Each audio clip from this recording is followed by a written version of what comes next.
Donc on va s'occuper de la préparation de l'agar-agar. Nous avons 400 ml d'eau qu'on met d'abord froid. On va rajouter l'agar-agar et on va touiller. Moi ici je rajoute un sachet de 2 grammes dans 400 ml d'eau.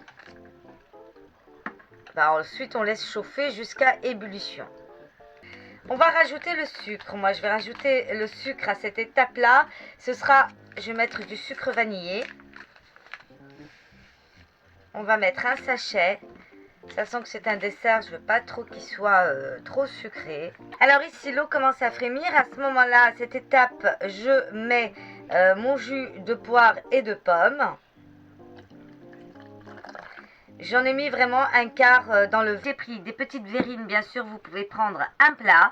J'ai mis du film plastique à l'intérieur pour pouvoir bien le démouler tout à l'heure. Vous pouvez exactement faire la même chose avec un grand récipient.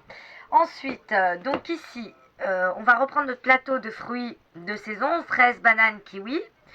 On va en déposer un peu comme ça, un peu séparé.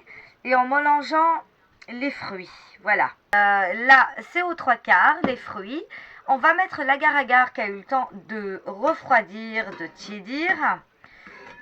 On va prendre avec ça et on va en mettre. Voilà. On va remuer parce que soit l'agar-agar, vous le mettez un peu avant de mettre vos fruits, soit vous le mettez après, vous remuez. Voilà. Pour que tout soit mélangé. Cette fois-ci, on va essayer d'en mettre à ras-bord du verre. Donc, comme je vous ai dit, l'agar-agar, c'est super bon aussi pour la santé, pour maigrir, pour plein de choses. C'est plein de vitamines.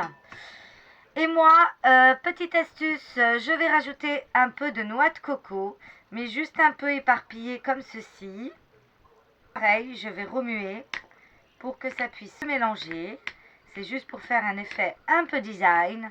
Donc vous pouvez rajouter ce que vous voulez dedans, les fruits aussi que vous voulez. Voilà. On va mettre ça au frais pendant 4 heures. Minimum. Après, si vous voulez le mettre 24 heures, vous le laissez 24 heures. Et 4 heures après, je pense qu'à partir de 2 heures, vous pouvez déjà vérifier si c'est assez solide ou pas.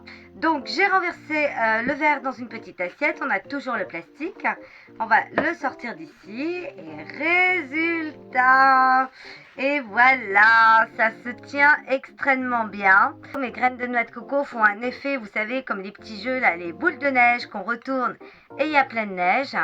Donc ça m'a l'air vraiment bien. Pour l'autre, je l'ai démêlé aussi pour celles qui le font dans un récipient. Et donc ça donne ceci. Très très bon.